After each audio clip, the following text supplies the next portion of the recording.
시청자 여러분 안녕하십니까? 헬로티비 뉴스입니다. 먼저 오늘의 주요 뉴스부터 보고 오시죠.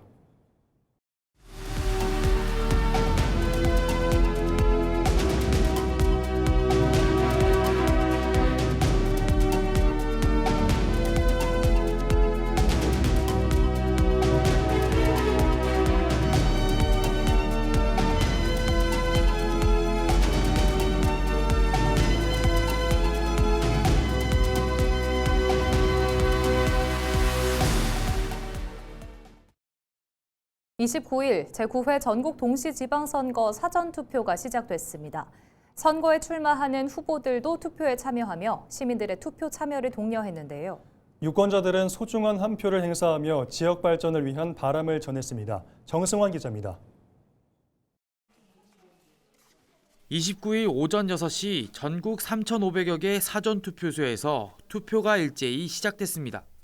여야 후보와 정치권 인사들은 사전투표에 참여하며 지지층의 적극적인 참여를 독려했습니다. 투표는 시민의 권리이자 의무입니다. 참여가 여러분들을 지켜주고 세상을 바꿀 수 있습니다. 제도에 불비한 점이 있으면 보완을 해야 됩니다. 그러나 자신이 투표를 하면서 그 투표가 부정선거라고 생각한다면 투표를 할 수가 없습니다. 저는 부정선거라고 생각하지 않고 투표합니다.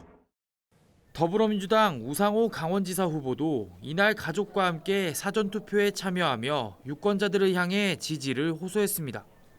강원도가 발전하려면 산업이 발전해야 되고 일자리가 늘어야 되는데 상징적으로 우리 원주 기업도시에서 투표하는 것이 저의 그런 의지를 확인할 수 있다 해서 여기도 장했습니다. 이에 맞서는 국민의힘 김진태 강원지사 후보는 같은 날 사전투표 대신 기자회견을 열고 우 후보를 향한 공세를 이어갔습니다. 우상호 후보는 본인의 선거 공보물에 적어놓은 공약이 강원도 어디에서 하는 건지 거기서 뭘 하는 건지도 대답하지 못하고 횡설수설했습니다. 강원도에는 모두 192개 사전투표소가 마련된 가운데 각 투표소에는 이른 아침부터 유권자들의 발길이 이어졌습니다. 아무래도 투표가 민주주의의 꽃이라고 하니까 저도 민주주의에 좀 일조 좀 하고자 이렇게 나오게 됐고요. 투표를 마친 유권자들은 후보들에게 바람과 당부도 전했습니다. 이번에 투표하는 거 보니까 내용이 너무 많아요. 종이도 많고 너무 힘들었어요. 이렇게 힘들게 한 만큼 좀 제대로 된 공약대로 일을 좀 이행해 주셨으면 좋겠어요. 사전투표 첫날 강원 지역 사전투표율은 오후 3시 기준 10.42%로 전국 투표율 8.15%보다 높았습니다. 사전투표를 시작으로 6.3 지방선거에 투표가 시작된 가운데 유권자들의 표심은 어디로 향할지 최종 결과에 관심이 집중되고 있습니다. 헬로티비 뉴스 정승환입니다. 6.3 지방선거 사전투표가 시작된 29일 원주시장 선거에 출마한 여야 후보들도 사전투표를 진행했습니다.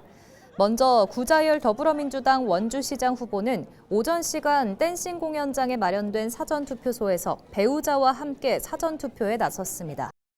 원광수 국민의힘 원주시장 후보도 기업도시에 있는 사전투표소를 방문해 박정하 국회의원과 사전투표소에 나타났습니다. 원주시장 선거에 나선 여야 두 후보는 앞으로 남은 선거 기간 동안 지지를 호소하며 유세 총력전에 나설 방침입니다. 6.3 지방선거가 막판으로 치닫는 가운데 강원 원주에서도 여야 지원 유세전이 뜨겁게 달아오르고 있습니다. 박근혜 전 대통령이 국민의힘 후보 지원에 나선 데 이어 민주당도 국회의원과 배우들까지 총출동했는데요. 다만 시민들 사이에선 잇따른 유세 소음에 피로감도 커지고 있습니다. 박건상 기자의 보도입니다. 검정색 세단이 도로에 멈춰섭니다. 잠시 후 박근혜 전 대통령이 내리자 김진태 국민의힘 강원특별자치도지사 후보가 꽃화분을 전달합니다. 박 전 대통령은 지난 28일 원주 중앙시장을 찾아 김진태 후보와 원광수 원주시장 후보의 지지를 호소했습니다. 이 자리에서 옛날 박정희 전 대통령의 군인 시절 인연을 강조하며 국민의힘 후보들을 향한 지지를 강조했습니다. 김진태 지사 후보는 제가 오랫동안 알고 지내온 분입니다. 정말 책임감 있고 또 성실하게 일을 잘 하시는 분으로 기억하고 있습니다. 더불어민주당도 지원 유세에 나섰습니다. 현직 국회의원은 물론 이원종 씨 등 배우들도 원주를 찾아 우상호 강원특별자치도지사 후보와 구자열 원주시장 후보의 지지를 호소했습니다. 다만 서소문 고가차도 사고 직후라 떠들썩한 지지 유세나 이벤트는 자제한 채 조용히 풍물시장 상인들을 만나며 민생 행보에 집중했습니다. 구자열 후보 잘 준비됐습니다. 일 잘합니다. 지난 15대 국회의원을 지낸 배우 정한용 씨는 일 잘하는 구자열 원주시장 후보 지지를 당부했습니다. 원주에 와서 두 번째예요. 지금 올 때마다 너무 깨끗하고 너무 밝고 그리고 활기차고 그리고 구자열 시장이 진짜 되면은 일을 너무 잘할 것 같은 느낌입니다. 연일 계속되는 지원 유세에 지역 상인들과 시민들은 소음과 소란으로 피로감도 커지고 있습니다. 하지만 한 치 앞을 내다볼 수 없는 후보들로서는 외부 지원에 기대를 걸 수밖에 없는 상황입니다. 6.3 지방선거가 막바지에 이르면서 여야 후보들을 지지하기 위한 지원 유세도 절정에 이르고 있습니다. 헬로티비 뉴스 박건상입니다. 6.3 지방선거가 막판으로 접어든 가운데 속초시장 선거가 초접전 양상으로 흐르고 있습니다. 실제 투표율과 지지층 결집 여부가 승부를 가를 최대 변수로 꼽힙니다. 보도에 최성식 기자입니다. 6.3 지방선거 사전투표 첫날. 투표소에는 소중한 한 표를 행사하려는 유권자들의 발길이 꾸준히 이어집니다. 강원도 내 최대 격전지로 꼽히는 속초시장 선거는 전현직 시장의 무소속 후보까지 가세하면서 3자 대결 구도입니다. 지난 25일 발표된 강원 지역 언론 6개사 공동 여론조사에서는 양강 후보가 치열한 접전을 벌이는 것으로 나타났습니다. 속초시장 후보 지지도는 더불어민주당 김철수 후보 43.6%, 국민의힘 이병선 후보 37.8%, 무소속 염하나 후보 6.9%로 조사됐습니다. 김철수 후보와 이병선 후보의 격차는 오차 범위 내인 5.8%포인트였습니다. 특히 이번 조사에서는 적극 투표층과 유동 투표층의 차이도 눈에 띕니다. 응답자 가운데 반드시 투표하겠다는 적극 투표층에서는 김철수 후보가 우세했지만 가능하면 투표하겠다는 이른바 유동 투표층에서는 이병선 후보가 우위를 보였습니다. 속초시장 후보들은 저마다의 강점을 내세우며 속초 발전의 적임자임을 강조했습니다.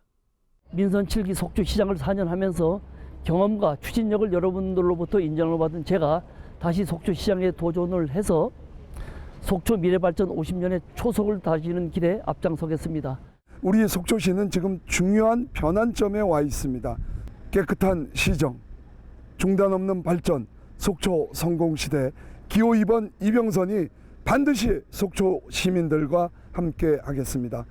저는 속초 시민의 추천을 받아서 후보자로 나온 사람입니다. 거대 정당의 싸움을 하기 위해서 나온 후보자가 아닙니다. 저에게 투자를 해주시면 속초의 미래를 바꿔드리도록 하겠습니다. 승부를 가를 핵심 변수는 실제 투표율입니다.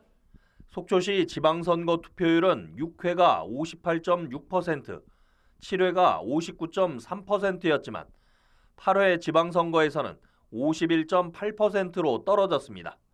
반면 사전투표율은 꾸준히 상승해 4년 전에는 22.37%를 기록했습니다.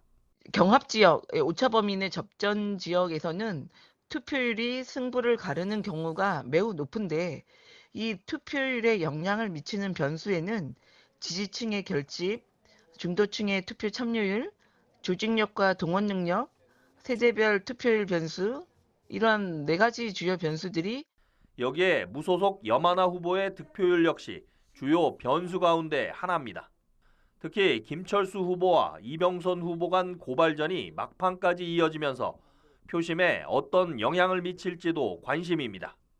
결국 남은 기간 어느 후보가 지지층을 투표로 더 결집시키느냐가 최종 승부를 가를 전망입니다. 속초 노학동 사전투표소에서 헬로티비 뉴스 최성식입니다.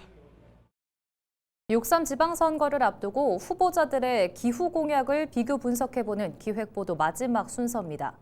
강원도민들은 기후 공약에 따라 지지 정당이 아닌 후보에게도 투표할 수 있다고 답할 만큼 높은 관심을 보였습니다. 이번에는 원주시장 후보들의 공약 속 기후 의제를 살펴봤는데요. 원주시장 후보들의 공약에도 기후와 연결되는 정책들이 담겼지만 접근 방식에는 차이가 있었습니다. 투표 전 기후 대응 정책도 함께 살펴보시기 바랍니다. 이다희 기자입니다. 지난 2월 기후정치 바람이 강원도민 901명을 대상으로 실시한 조사에서 응답자의 58.6%가 기후위기 대응 공약을 살펴보겠다고 답했습니다. 특히 원주권 주민들은 폭염과 가뭄, 산불 등을 일상 속 기후변화로 체감하고 있는 것으로 나타났습니다. 그렇다면 원주시장 후보들의 공약에는 이런 기후 의제가 얼마나 담겨 있을까? 후보 공약을 기후위기 대응 관점에서 살펴본 결과 두 후보 모두 기후와 연결되는 정책을 제시하고 있지만 접근 방식에는 차이가 나타났습니다. 더불어민주당 구자열 후보는 탄소 감축과 에너지 전환 추진에 무게를 뒀습니다. 탄소 절감 실적을 공공요금과 연계하는 햇빛 발전 공공요금 반값 모델과 주민 참여형 태양광 정책인 햇빛 소득 마을을 제시했습니다. 또 기후 시민회의와 기후도시 추진단 설치를 공약하며 주민 참여형 기후 대응 체계를 마련하겠다는 구상도 담았습니다. 원주의 5개년 계획 그리고 중장기 계획을 이 위원회에서 한번 논의를 하고 원주를 에너지 자족 도시 그리고 재활용을 완벽하게 해내는 도시 이런 것을 만들어서 반면 국민의힘 원광수 후보는 생활환경 개선과 친환경 인프라 확충 중심의 접근을 보였습니다. 전기차 구매 지원 확대와 폭염 한파 대응형 스마트 승강장 확대, 원주청과 공원 정비, 신재생 에너지 융복합 지원 사업 등을 공약했습니다. 시민이 체감할 수 있는 생활환경 개선과 친환경 기반 확대에 무게를 둔 것으로 분석됩니다. 원주 지역의 그 대규모 산업단지를 지금 추진하고 있는데 그 산업단지에 들어오는 공장이나 기업, 그 지붕에 대규모 그 태양광 발전 시설을 만들어서 거기서 나오는 그 수익을 가지고 원주 시민이 필요한 곳에 투자할 수 있는 그런 재원을 마련하는. 그러나 두 후보 모두 AI, 반도체 등 첨단 산업 육성을 주요 공약으로 제시하고 있습니다. 산업 확대 과정에서 함께 논의돼야 할 에너지 수급과 탄소 배출 관리 등 기후 의제는 핵심 공약에서 찾아보기 어렵습니다. 수도권, 광역철도 연장 등 대규모 개발 공약 역시 기후 대응과 어떤 방식으로 조화를 이룰지 함께 살펴볼 부분입니다. 정부의 탄소 중립 정책과 에너지 전환이 속도를 내고 있는 만큼 앞으로 원주시를 이끌 단체장이 기후위기를 어떻게 인식하고 어떤 해법을 제시할지도 중요한 선택 기준이 될 것으로 보입니다. 일부에서는 기후위기 대응 공약 검증을 특정 진영 논리로 바라보는 시각도 있습니다. 다만 국제사회에서는 기후 문제를 정치적 대립 구도로 접근하는 태도가 대응을 늦출 수 있다는 지적도 나옵니다. 유권자의 50% 이상이 기후 공약에 대한 관심을 아주 직접적으로 가지고 있다는 표현을 하셨다는 점이 가장 좀 와닿은 부분이었고요. 또 한 가지는 기후 문제가 환경 문제가 아니라 사실은 민생의 문제다. 결국 기후가 복지, 교통, 에너지, 일자리 이런 모든 문제와 연결되어 있다는 인식이 기후 위기가 삶과 산업, 지역의 미래를 바꾸고 있는 만큼 기후 공약 역시 중요한 선택 기준이 되고 있습니다. 헬로티비 뉴스 이다혜입니다. 구자열 더불어민주당 원주시장 후보는 29일 시청 브리핑룸에서 기자회견을 열고 원주형 천원주택 공약을 발표했습니다. 구자열 후보는 청년들의 무거운 주거 부담을 덜고 신혼부부들에게 안정적이고 든든한 주거 환경을 만들어주기 위해 하루 1,000원, 월 3만 원으로 살 수 있는 이른바 천원주택을 공급하겠다고 밝혔습니다. 구 후보가 발표한 천원주택은 결혼 7년 이내의 신혼부부와 3개월 이내 결혼 예정자 가운데 무주택자를 대상으로 원주 지역 24평 이하 집의 전세 보증금을 임대인에게 직접 지급하는 방식입니다. 내년부터 50호부터 시작하겠습니다. 이후에 250호, 300호, 350호, 350호를 추가로 공급해서 4년 내내 총 1,000호를 달성하도록 하겠습니다.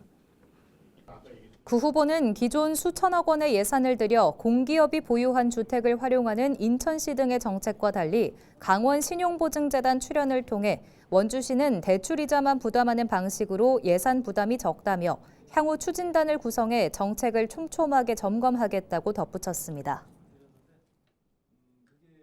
원광수 국민의힘 원주시장 후보는 29일 시청 브리핑룸에서 기자회견을 열고 강원도가 레그랜드와 체결한 비밀 협약으로 원주시가 희생됐다며 구자율 후보는 이를 방관한 책임이 있다고 주장했습니다. 원광수 후보는 회견문에서 구자율 후보가 최문순 도지사 비서실장 재직시설 체결한 강원도와 멀리사 간 비공식 협약에 어린이를 대상으로 하는 관광시설이나 대규모 테마형 개발 사업이 불가능하도록 제한하는 내용이 포함돼 있다며 구자율 후보는 이 독소 조항에 대해 침묵하고 방관한 것이라고 비판했습니다. 원주의 어린이와 가족들을 위한 관광 놀이 인프라에는 무관심하면서 결국 원주의 기회를 희생시켜 춘천 사업에 힘을 실어준 것 아닙니까? 원주시의 미래보다 정치적 충성에 더 충실했던 거 아닙니까? 그 돈이 다 어디로 들어가? 원 후보는 구 후보가 레고랜드 협약 체결 과정에 어디까지 개입했는지 원주에 불리한 내용을 알고도 방치했는지에 대해 답해야 한다고 강조했습니다. 횡성군이 원주 비행장 인근 주민 15,676명에게 군소음 피해보상금 42억 8천만 원을 지급합니다. 횡성군은 지난 13일 심의회를 통해 지급 대상 및 보상 금액을 결정했으며 이달 말까지 신청인에게 보상금 결정 통지서를 개별 통지할 계획입니다. 보상금은 8월 말까지 연간 1인당 72만 원에서 36만 원이 지급되며 이 신청은 추후 심의를 거쳐 10월 말 지급될 예정입니다.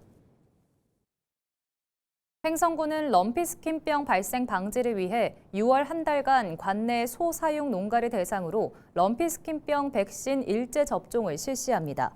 우선 사육 두수 50마리 미만의 소규모 농가는 공수의가 농가를 직접 방문해 접종을 실시하고 50마리 이상 전업 농가는 백신을 공급해 접종하도록 할 계획입니다. 군은 이번 접종으로 소득의 집단 면역력을 조기에 확보하고 매개 곤충 유입 시기 이전에 방역망을 완성하는 효과가 있을 것으로 기대하고 있습니다. 원주시가 다음 달 1일부터 2027년 유기질 비료 지원 사업 신청을 접수합니다. 원주시는 비료가 영농 시기에 맞춰 적기 공급될 수 있도록 매년 11월경 진행되던 접수 일정을 앞당겨 편의를 높였습니다. 지원 대상은 농업경역체 등록정보에 등록된 농지를 대상으로 유기질 비료 및 부속 유기질 비료를 신청하는 농업인입니다. 영화 1980 사북이 한국독립저예산 영화를 위한 시상식 들꽃 영화제에서 대상을 수상했습니다. 박봉남 감독의 영화 1980 사북은 1980년 강원 정선 사북을 중심으로 벌어진 국가폭력 사건의 진실과 당사자 간 첨예한 갈등을 감동적인 서사로 풀어낸 탐사 다큐멘터리입니다. 박 감독은 영화 제작을 위해 6년여 동안 사북에 거주하며 1980년대 광산 노동자들에 대한 정부와 기업의 횡포, 권리 행사에 나선 광부들을 상대로 한 공권력의 탄압, 이후 국가에 의해 자행된 사건 조작과 인권 유린 등을 생생한 영상과 주민들의 목소리로 담아 세상에 알렸습니다. 영화 1980 사북은 지난해 EBS 국제 다큐 영화제에서 심사위원 특별상을 수상했으며 개봉 첫 해인 2024년에는 제16회 DMZ 국제 다큐멘터리 영화제에서 한국경쟁 장편 대상과 국제영화 비평가 연맹상을 함께 받았습니다. 또 한국영화제작가협회상 음악상을 수상하는 등 국내 주요 영화제와 시상식에 잇따라 작품성을 인정받고 있습니다.